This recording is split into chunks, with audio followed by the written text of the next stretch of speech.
It's Saturday morning and time for the Coaches Show, an in-depth look at high school sports with the coaches and players behind the headlines on News Radio KWOS 950 and 104.5. Here's Missouri Hall of Fame sportscaster Kevin Kelly. Good morning. Welcome to the Coaches Show. Obviously, Kevin Kelly is on vacation. My name is Craig Hall. I'm with the Jefferson City Convention and Visitors Bureau. And this morning, we will be doing a show on the Special Olympics of Missouri. I'd like to introduce my co-host here, Mr. Luke Lamb, a good friend of mine. Luke, kind of introduce you and tell you about your title and go from there. Good morning, everybody. This is Luke Lamb. I'm the Director of Sports Competition and Statewide Training for Special Olympics Missouri. I help organize our state-level events, our regionals, as well as work on coaches training, getting our coaches up to speed.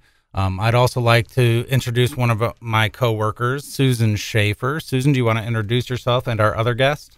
Hi, folks. My name is Susan Schaefer. I'm the outreach and program training for the TLC.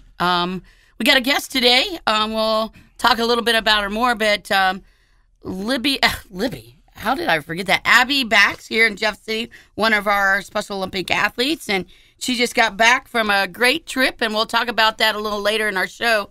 But I think we have other things to talk about first. Yeah, so Susan, you mentioned the TLC. Could you kind of describe what TLC stands for and what that is?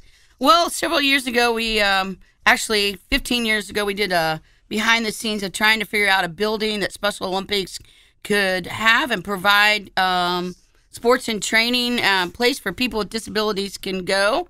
So several years right here in Jeff, the community backed us, and we opened the first in the nation a Training for Life campus building, which houses an arena, a 4-lane track, has some soccer and flag football fields out there, and then we have a dental and a healthy athlete wing that provides dental and eyes and feet, and we can provide healthy stuff for our athletes. We have a weight workout room, and then we have some classrooms that we often teach with our leadership class, and then people in the community can come and rent those out too. But it's a building for people with special needs that can come and learn more about sports or learn more about stuff in their life. And it's like I said, it's one in the nation that we started, and we've had several states after look at buildings for us to build for people with special needs. Have other states copied it and built them yet? Or? Yeah, well, they're looking into several states. They got one state bought a building that they're going to refurbish and turn it into, it's an old school, and turn it into a place for people to come and do it. And I think that's the future. We'll see a lot more of that come about for people to have a place to call their own. So on an average day during the week, Susan, a lot of people probably don't know what goes on in that building on a normal weekday as far as do local athletes attend things there or? Yeah, we have some great programs, and we're proving everything in the community changed in 2019 when that tornado that came through and demolished our building, and it took a solid year to get back to what we're doing. But we do offer programs. Special Learning Center comes over with their young athletes to their school-based program comes, and we work on motor skills with them and functional skills, and just learning how to play games is really what then we offer to our school, high school, come over, and we've done some flag football, we've done some basketball, some track. Some days they just come to hang out, to relax, learn more about our building. And then we offer a program for those in the community that haven't found a job yet or may never hold a job. So we offer some programming throughout the week for them too. And in just a short week, we'll have a camp of 50-some that from across the state will come in and learn new sports. Or this year, we're kind of doing it a little different. We'll do some sports, but we're also working with Bass Pro is coming and bringing learning about the outdoors. A lot of our guys don't get the opportunity to learn about the outdoors, and we want to teach that skill too, because really when I say the Training for Life campus, we actually are training for the rest of their life, a lot of different items and different things that come through. So, Susan, you said was the TLC built in 2018? Yeah, right? And then the tornado hit, and then it was a little over a year before they rebuilt, and then of course COVID hit. So, you feel like just now is when we're fully starting to use the facility? Yeah, I really do. It was we opened in that November and dedicated the building, and then May 22nd, here it comes, 11:47 at night, and thank goodness we would have never been in the building. That was a plus for us. If it would have been a few staff from a camp maybe that we were cleaning up and stuff, we were lucky. The building was pretty much gutted and then started back, but really I think it's truly with COVID and everything going on, we really truly are just getting to see what we can do in the building. What can we really do in the building? And I think we're just right at the skimming the top to see what we can continue adding. For sure. And Susan, you've been with Special Olympics Missouri for a long time. How long have you been here, and kind of can you just highlight some of the changes you've seen over your career? Yeah, I've been on staff 24 years, starting my 25th year. It's times have changed. You look back, and when we first started, it was we did just a few sports. The start of Special Olympics was track and field. And then Mrs. Shriver in her own backyard started a camp, and that's really how it kind of started to Chicago. And they did swimming. That was her big. At all your events, she really liked that swimming, and that's how they kind of got started. We're up to, overall Special Olympics offers 21 different sports. Now in Missouri, we may not offer all those sports, but I think the biggest change is that we keep unlimiting our athletes to show their ability and what they can do, because you wouldn't have thought we were watching at a games, and I was really interested in stand-up paddleboarding and surfing was offered at this year's USA Games, and wow, you wouldn't have thought that some 50 years ago that would even be thought of. And I think through the times we put our athletes in leadership roles. That's a big change for us. And in Special Olympics, it was all about sports, and we're so much more than it was some 50 years ago. They take classes and learn how to give speeches, to get behind a camera. We had one of our own athletes was a part of our PR staff at USA Games. It took pictures and wrote blogs and did all that stuff. So there's so much. And then our health and wellness is a big promotional thing now that we're offering the opportunity to help those get fit better, and then with their health at their dentist or their eyes, or this past USA Games, some more exciting things we'll talk a little bit about happened. And I think that's the overall picture. We're so much more than just sports. So, Susan, you just touched on the medical, the dentistry and the health in the eyes. Is that free for athletes when they come to the building and get checked? It is free. It is very much free. We work with Carol, one of our staff members, works with a lot of people in the community across the state that bring doctors, and those students that are learning to become a doctor or nurse or whatever it takes all of them to be able to do that free. And we go on the road too. We do it at our state events. So those who can't get to our building, a lot of our state events, we host those sessions from their eyes through their feet, through their dental and stuff. That's cool. That's pretty amazing. A lot of generous people giving back. That's what it is. It's a community thing, and you see what the response is that we have. It's just watching somebody get a pair of hearing aids. For a long time in their life never maybe could hear, and you see behaviors, and then all of a sudden they get a set of hearing aids, and we work through those, and those behaviors are gone. And a lot of that is they just really didn't understand what people were telling them. Okay, well, we're going to take a little break here and do a commercial break, and when we come back, Abby, we're going to get you involved, I promise. So we're going to tell some good stuff about some games you just attended, so we'll be right back.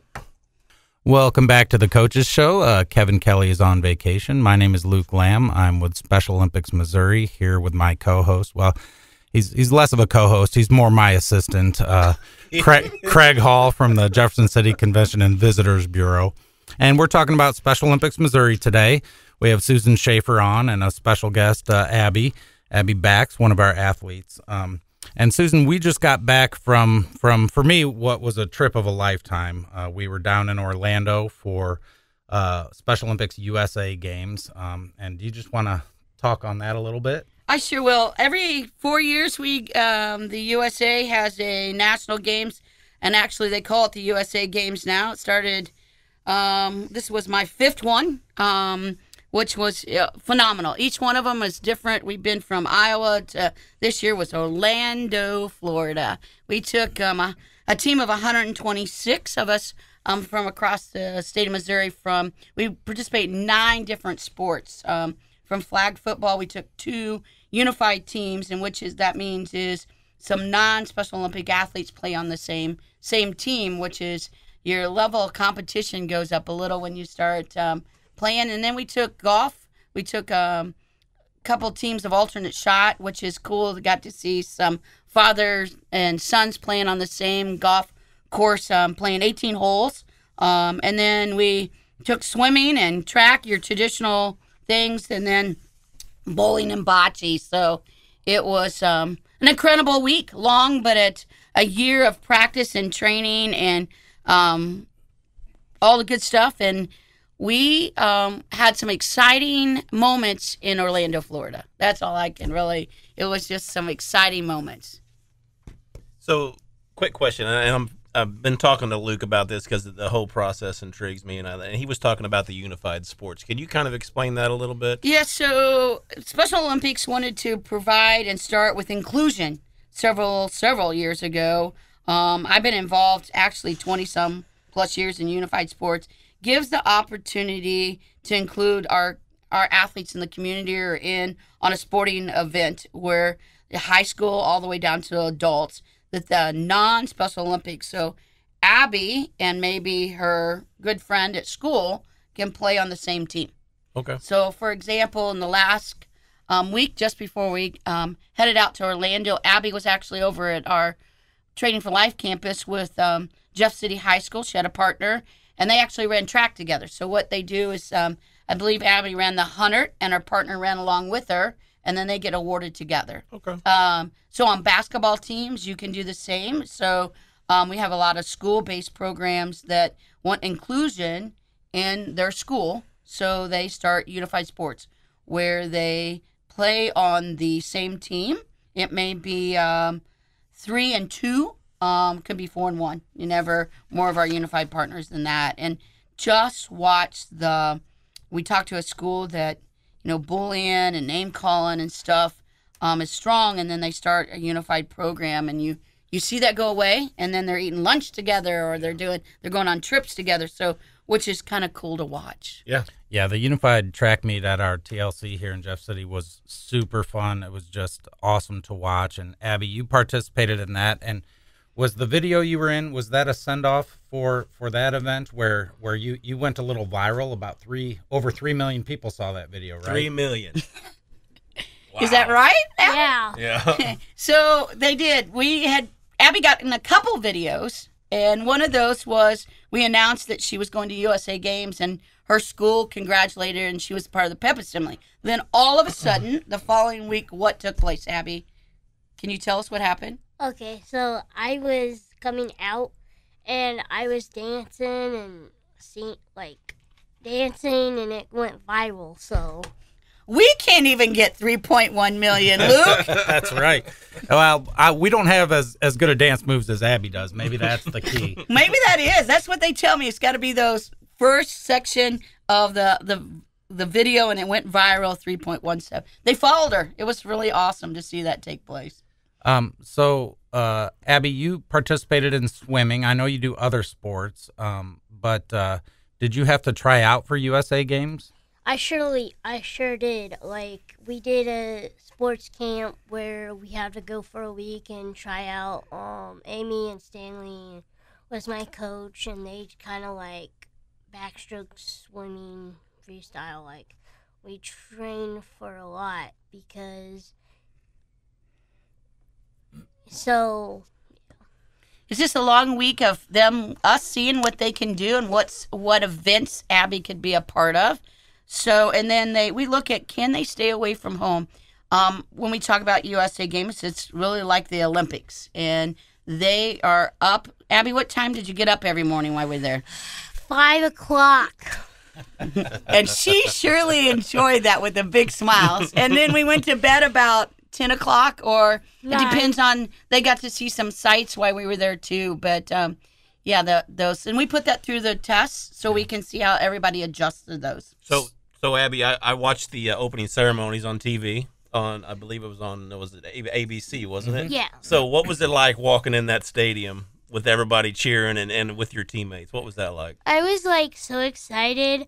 I saw on the open ceremony. We went back to watch it when we got home. Yeah. Could you see yourself? No. Yeah. I was like too short, but I saw Susan and Riley and Connor waving, and I think Schaefer was like so happy because all these all these teammates and like unified partners and delegation and all of these parents are so proud because they got to watch their son or daughter participate in USA Games. And it was nice and cool at opening ceremony, wasn't it, Abby? Nope, it was hot. It was very, very hot. Going back to the selection camp, so that was about a year ago, and then did you spend that whole year training for USA Games, Abby? Yes, I did. Like some people didn't get to go, but it's okay. You try it again, and I was very lucky when I got to be picked for Orlando. I was so happy. Like, Papa has a video that I went like this. So, Schaefer put this all together, and I'm happy for her, and she made a big progress for this. So I'm just happy she's here, and I want to do this again. So absolutely. And so, as we mentioned, USA Games were in Orlando. Susan, do you want to talk about kind of the different venues all of the events were at? So we were in Orlando on Disney property, and we most of the venues were at Wild World of Sports. What a better place, exciting, cool to walk in, which was really exciting for us is to walk in at Wild World of Sports. And just as you enter the gate to the right was one of our athletes from a previous World Games. So we took a softball team in L.A., and it was cool to see him do a cool catch, and they caught that moment. So it was pretty in awe for us to walk into Wild World of Sports and do that. He was up on a banner, right? Yeah, did you end up taking that banner? It was too high for me. I'm afraid of heights. I couldn't get up there and grab it. I for would have you. got it. We'd have provided that ladder and watched, wouldn't we? Yeah. But it was pretty cool to see that he was there on a Special Olympics banner. And then they had some great, from softball to track was there. And then one of the most exciting, I think, every time I go to USA Games or a World Games is powerlifting. What a venue that was to be inside of the arena and watch one of our very own, Tanner Rencher, do some PRs, which is your personal best, in that, and come home with some gold and silver. And then yesterday, we received word that he's going to be inducted into the St. Joe Hall of Fame, which is quite an honor. And like we talk about inclusion, there we are. We're included in that too and stuff. So we did. That's always cool too. We got to watch our basketball team. One brought home a bronze and brought home a gold medal, and which is our 3-on-3 basketball all-female teams. And just watching parents and watching the girls practice and play. And Abby touched a little bit on it, but they spend a whole year really training with their team. Abby, I think, was a part of another swim group that practiced weekly. And so we get to see that long journey in the end practice and be able to do that. And the end results were great. And I think we were lucky in the fact that, we were able to practice for a year and train with a team and with the same coach. Speaking with other teams and other people from other states, a lot of states, because of COVID restrictions or other issues, some of their coaches met their athletes on that trip. And that's hard to make that connection that quickly. So I think we were very fortunate to have the coaches we had who were able to work with our athletes, and we had great athletes who were dedicated to training for a year like Abby. I think that made a huge difference. Do you know if every state was represented? Or? Yeah, this is the first time we even had some of the Caribbeans and some of the other states, countries that came. Mostly every state had. maybe not as big a delegation we have. We're lucky in how we pick and choose in what we do. Our athletes are asked and our coaches to help raise that money. It doesn't come out of our general fund, so it comes out of some they're out raising in the community, which makes it awareness. It makes they own it, and I think that's part of how we get them all hooked, and the families. And we had over I would say probably 200 and some plus family and fans in the stands. Each time I turned around, there was somebody new and coming and going, and it's a dedication on all parts, not just the athlete, but the family has to get everybody to practice.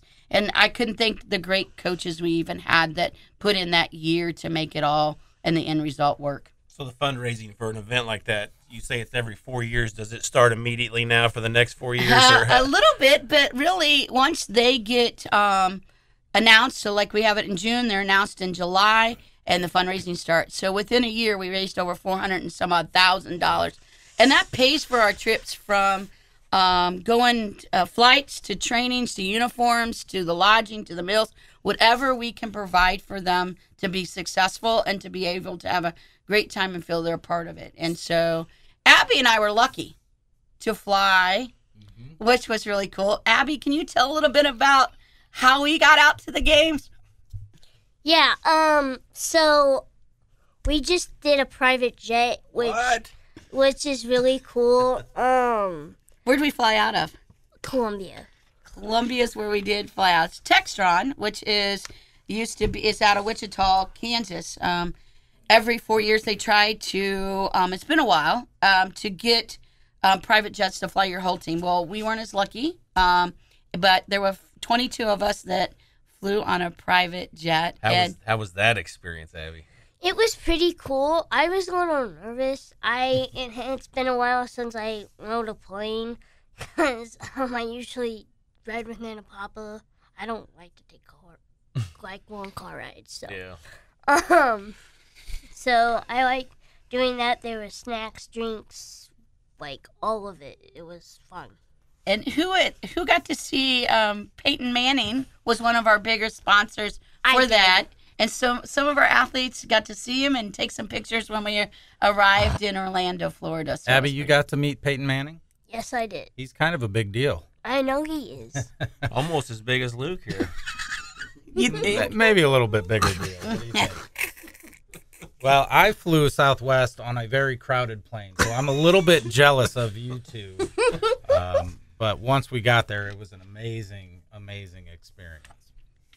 So, Abby, let's talk about the swimming event a little bit. What was it like competing? And how do you think you did? And what was it, just the venue, just being there with all the other athletes? What was that like? Well, I trained with the Barracudas swim team in Jeff City, and that was a lot. Sorry.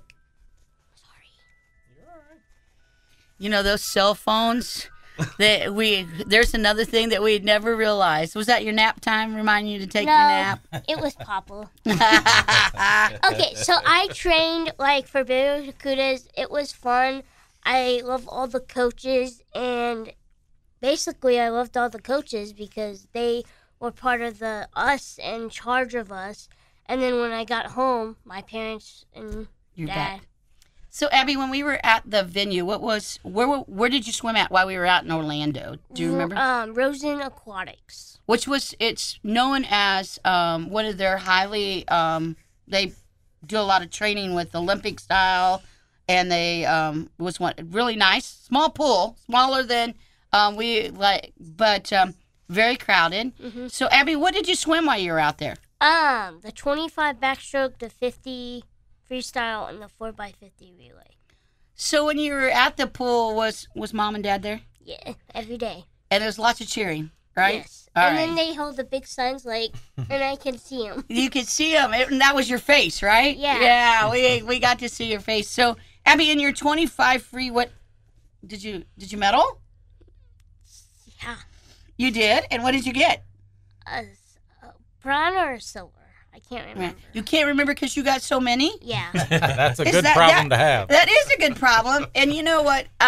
Not just the medals, but they do a great job with the 5th and 6th places. They don't swim like a 1, 2, 3, and you automatic get a medal, they go clear up to 8th place. And so you are swimming against other states and everything, and then they're just as pretty as the gold, silver, and bronze. And we work on sportsmanship throughout the year, so that's a big deal when either way we get them. So this girl from the other team, she was on TV at ESPN, and I was right behind her fixing my cap. And it was. So you made ESPN too? Yeah. Oh, nice. Very You good. gotta love it. They didn't interview me. They interviewed the other girl, but like they showed a recap. So you photobombed. Yes. All right, nice. But Abby, you did come home with a gold, a silver, bronze, And a ribbon. and a ribbon, and Wow, which great was work. great. That if it doesn't count, it counts when you it counts when you are an athlete, and it counts because sometimes you don't win at all. Like sometimes you might not get gold. It's okay, but ribbons are okay, I guess. Yeah, that's it. It is. It's good. And so you mentioned, sportsmanship, and it's okay when you lose. We have an athlete oath that we want to talk to you about, Abby, here in just a little bit after the break, okay? All right, we'll be right back. We are back talking with Abby from Special Olympics Missouri. And Luke, you said something about what was it called? It's our athlete oath, and before every area level games, state level games, national level games, our athletes repeat this oath. And Abby, can you share what the oath is with us? Yeah. Let me be brave. Let me win. But if I cannot win, let me be brave in attempt. That's right. It's such a great oath, and it truly embodies what our athletes, how they perform and how they handle themselves. Let me win. That everyone tries their best. They give it absolutely everything they have. If I cannot win, as Abby said, sometimes you don't win, and that's okay. Let me be brave in the attempt. That's the oath, and our athletes. Every athlete I watched at USA Games really embodied that oath. Incredible to watch, incredible sportsmanship, incredible effort. Just a joy to watch. So, Abby, you're at Disney. Okay, obviously you're there to compete. But did you get to visit any of the parks? Have any fun with that? What was your favorite ride? Whatever. I rode. Well, my favorite part was Magic Kingdom Okay. because I liked when the ants went under the seat. That was pretty cool. The Bugs Life ride. Yeah, Yeah. that one scared me a little bit. Did it Like scare with you? the spiders and stuff in the water and the stink bug and No doubt. everything. Yeah. Did you ride any other rides at all? Yeah, I rode Space Mountain. I rode Avatar on Animal Kingdom. I rode The dinosaurs. the dinosaur ride, Yeah. and then the dinosaur, like the up in the sky dinosaur ride. So And Abby, had you ever been to Disney World or Animal Kingdom or Magic Kingdom before? I have when I was 3. Probably don't remember much from that. do you? No, I Awesome. was So like, this was sort of your first experience then. So, Susan, on that end of it, did the athletes get in free to all that when they were down there? Yeah, so Thursday night that we were there was all about Animal Kingdom. That we got to, they closed the park for all the USA, and the parents got to join the athletes and do a venture of Animal Kingdom, which was free to all those, which was really kind of cool just to sit and watch. Because I say this, and there's a lot of firsts when we go on these trips. First in a plane, first maybe at your USA Games, first ever going to Disney opportunity, being away from mom and dad. So there's always a lot of firsts, and a lot of them got to experience that. It was really cool to watch. And then they all went off to Magic Kingdom throughout the week, and some were Tuesday, some were on Wednesday, and then majority of the competition was done on Saturday because of closing. They all went to Magic Kingdom, and then they came back, rested a little, and all of a sudden I go, where'd everybody go? They were back at Magic Kingdom, exhausted, but they all wanted to see the fire. Some of them got to see the fireworks. So, Abby, did you see the fireworks show? I did not. You did not. Because one thing, Aaron was tired, Logan had a stomach ache, everything went long. It's just like, we don't want to have an accident in Disney World. Yeah, That's the one thing we don't want to do. It was a long, hot day for sure. I almost went back, but I was like your group, Abby. I did not go back for the fireworks. I was just too exhausted, so I don't blame you. But I can say we went the boat ride, which goes like around the. Did you get wet? No, not the boat ride, but the big boat. Oh, the ferry. Ferry, Yeah. that's it. Yeah. We went to the ferry ride, and it was awesome. Yeah. So. Did you get to ride the monorail at all? What's the monorail? It's like the train that's up on the high tracks. I did not. We got our own private buses. We didn't need that. did? We didn't need Wow. the monorail. You didn't need No. it. You didn't have to wait in lines for that. You just got on your own private bus and went, huh? Yeah. Yeah. That's good. I did see a couple. I did see a sunset, and it was very beautiful. That's cool. So, at these events, Susan, food is provided at the whole time, or how does that work? Yeah, it's we ate right there on Disney property. One of our biggest sponsor that was great to us, and you may have seen our push out all year long Can I was. say it? You can say it. Jersey Mike's. They were a big sponsor, a premier sponsor of the game. So during the day, the athletes that were off-site at venues got Jersey Mike's. And then the rest of us ate at the dining hall right there at our, we stayed at All Sports Music. And then they fed us, so it was no cost to anything. And then each of them earned a $40 gift card from us, and so they could spend that. And I think some of them got to use that in some food and some gifts and stuff. But Animal Kingdom, that night, they fed us free. So barbecue to free ice cream that we all looked forward to, and popcorn to soda and everything. So it was nice for that to allow the athletes to be able to do all that.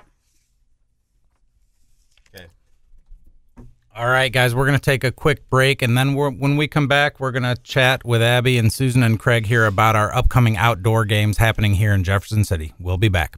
The KWOS Coaches Show. And welcome back to the Coaches Show. Kevin Kelly is out, but this is Luke Lamb with Special Olympics Missouri, along with Craig Hall from the Jefferson City Convention and Visitors Bureau. We're discussing Special Olympics Missouri with Susan Schaefer from SOMO and one of our athletes, Abby Bax. We're going to now talk about our upcoming state outdoor games, which are happening right here in Jefferson City, Missouri, in October. And the sports involved there are golf at Oak Hills, bocce at Blair Oaks, flag football at Jefferson City High School, tennis at Capital City High School, and softball out at Binder or Bender Park, depending on who you're talking to. And Abby, I believe you're going to be competing in those outdoor games. What sport are you going to play? Well, I really like softball because I throw hard. I can knock somebody's eye out. Oh, nice. You don't want to do that, do you? No, I had a black eye when I played softball. What position do you play, Abby? I was the like if the ball comes toward me. Catcher. Yeah. So. Okay. Very good. And then batting, how do you do at batting? You like that? I did it RBI one time. Nice. Good work. Very good. Gotta have those on your team. So we're really excited to bring state outdoor games back to Jefferson City. And this is, Susan, correct me if I'm wrong, this is the first time since COVID that we're really doing the full outdoor games event like we used to do. Is that right? That is correct. So during the COVID year, we tried not to put ourselves in situations that we could spread it. So what we did was one-day events, and we split that up into 2 weekends. So we're actually going to start, athletes arrive on Thursday night, and some of those will leave after they're done on Friday with some of their their sports, and then the rest will stay till Sunday for their sporting events. How many athletes do you expect at the outdoor games? We sure hope our numbers are back. I mean, in previous, we would have like 400 play bocce and 40 teams of softball to 120 some golfers to about 30 tennis, so it's just varying. We're still getting back. I mean, people with disabilities, they think that COVID hits them harder than it does because they have some underlying conditions that we all don't know about for them. And so we're hoping to get back. That's our big push. And we'll know in the next couple of weeks when our area events start and take place. So, Luke, you mentioned all these different facilities that you're going to host the local outdoor games. Do they donate the time at the facility, or how does that work? Yeah, most are provided either free of charge or very low cost, just to cover, say, janitorial fees, things like that. So we can't thank our host venues enough. Parks and Rec and Jefferson City School District. We're also having some stuff at our TLC headquarters.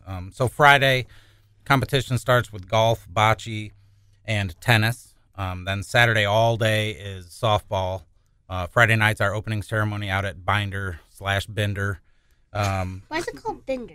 I think it's a controversy. Yeah, I think the people that owned the land, their last name was Bender, but it's spelled like Binder. So new people to Missouri like me say Binder. Old people like Craig say Bender. So it's kind of a running joke between us. But then we finish up on Sunday, October, the 9th, with flag football at Jeff City. But Saturday night, after competition, what happens, Abby? What do we do? Saturday night's called the what? You just had one last night. Stars Night Out. And that's called the dance, right? We got to have that famous dance. No, it's not. It's swimming. No, we do dance on Saturday night. Dinner and dance. Was last night for swimming? No, last night was a birthday bash. Gotcha. Yeah, so Saturday night we do a dance and dinner. This year it's going to be at our Training for Life campus. And it is amazing. Our athletes have quite the moves. Maybe not quite as good of moves as Craig. So maybe, Craig, you can show up and teach us a thing or two. I don't think you want that, Abby. Well, I'm a great dancer, well, by the way. I am not. You remember she's 3.1 that she got on her video. You do have the moves, I Abby. am not a great dancer. So, Luke, for outdoor games, I imagine that this takes a lot of volunteers for these games to happen. How does that look? Yeah, every event and every venue needs a ton of volunteers. These events don't happen without volunteers, and I urge anyone listening to check us out on how you can get involved. I promise, once you get to one of our events, you'll be hooked. So how do they reach out to you on that? So you can reach out to just about anyone at Special Olympics, but if you go to our website at somo.org/volunteer, that you can find our volunteer hub, how many we need at each venue location, how to get enrolled as a volunteer. And yes, we do need a ton of volunteers. I don't know exactly how many for each venue or event. I want to be a volunteer. Well, you can, Abby. Some of our athletes actually volunteer to be part of, and who better knows the rules because they play it. They do. Out at Binder, out at Blair Oaks for our bocce, we need over 80 some odd people to help score and do that for bocce. Excuse me.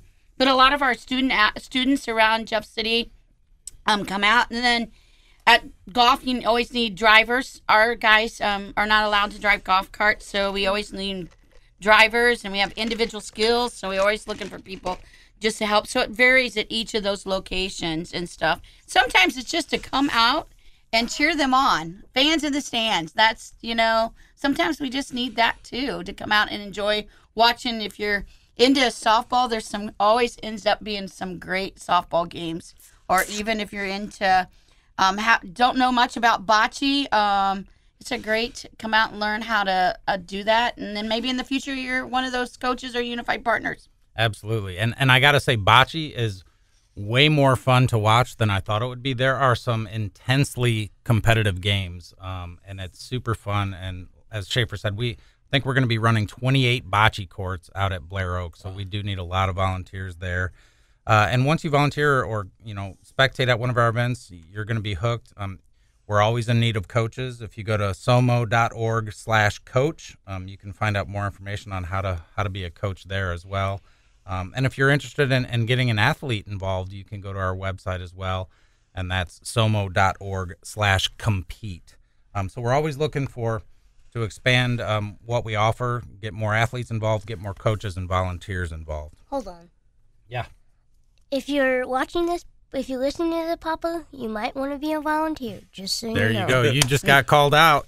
Yeah, you gotta love it. Gotta love it. Our athletes can work it. I just have to say, we've been in Jeff City, a part of the Jeff City community for years, and they've always hosted our softball, an event here. It goes back to 1993 when the flood took place. And it's Jeff City, the city, and Craig and his team that brings us back, and the host of us being here. So we thank the community for what they help us with over the years. It's great to be able to be in a community that's always supportive. You can always call out, and they're there to be a part of us and help us have a great event within the community. We appreciate that, Susan. I think this is the one special thing about Jefferson City. This community is always willing to step up and help no matter what the event is, and to volunteer their time, money, or whatever it takes. And it's a good atmosphere to have around here. So, Luke, real quick, I know we're about running out of time. What other events throughout the state during the year? I know you've kind of explained this to me, but just a brief thing. You have different regions, different regional games. How does that work? Yeah, so we have different areas across the state that do area-level games. Not all of our athletes travel to either regional or state-level events, so we try to provide as much opportunity to compete locally as possible. So that can be an area track meet. It can be an area swim meet or bocce tournament, things like that. So we have 6 different areas, and our staff do a great job of providing clinics and trainings for athletes and coaches, as well as opportunities to compete. We also do some regional level events. We have a regional softball coming up in Lee's Summit in August, and then in Afton in August as well. That kind of leads into our state games, state outdoor games here. We also have state summer games. We just got done with those right before USA games. Those were in Columbia, Missouri, with one of our statewide sponsors, University of Missouri Systems. And these events don't happen without sponsors like that. Knights of Columbus are a big sponsor. Law Enforcement Torch Run, Casey's, yep. Missouri Association of Student Councils. Farmers. Yep, Farmers. Diamond Pet Food's a big one. And then we also have local level sponsors like Healthy Blue, Allstate Insurance. Chris Leichel, he's actually going to be the chair of our games management team, which helps us organize and run this event. DKB, Designer Kitchen and Bath, is on board to help out. So these sponsors really, really help us make it happen, as well as the volunteers. So we always have something going on throughout the year, whether it's training for coaches or athletes, or competitions for our athletes as well. Susan, do you have anything to add there? No, I just, it's Luke said once, if you come out, you'll stay a lifetime. And that's, I've been involved 30 plus years, got started in college. So I've stayed most of my life. I'm still young to be able to do that. But I just want to say congratulations to Miss Abby and some of our local Jeff City athletes. If you haven't caught that, our own Derek and Grace Thierhoff and Derek Sambodi. And we had lots. We had over 17 from the central area from Columbia who did some fabulous, came home with, I always call it bling bling, but ask them about it. They're very proud to say that and everything. So like Mariah and Anna. Yep. Yeah, and kudos to you, Abby. You did a great job. Thank you. Very, very good showing down in Orlando, and I'm glad you had a great time. Kudos to you, Susan, for all you've done over the years. You've done an amazing job. Yeah, people think it's a vacation for us when we go down to Orlando or to an event like this, but I assure you it was not. While it was an unforgettable trip. Maybe not for Susan. Well, yeah, I was at the beach every day. Yeah. I couldn't find him some days. I don't know where he was. We always had to wait on him. Yeah, we always had to wait on him. I heard he did a good job driving the van. Yeah. That's for another show. That's for another show. We don't need to discuss that here. So great job, and thanks to KWOS for letting us host the show and be guest hosts. I think I'd like to stop the show by saying Happy Father's Day to everybody out there listening. Lesson learned is get involved with whatever you can and volunteer, and have a great day. Have a great day, as far as Abby says. That's right. Thank you, guys. Thanks.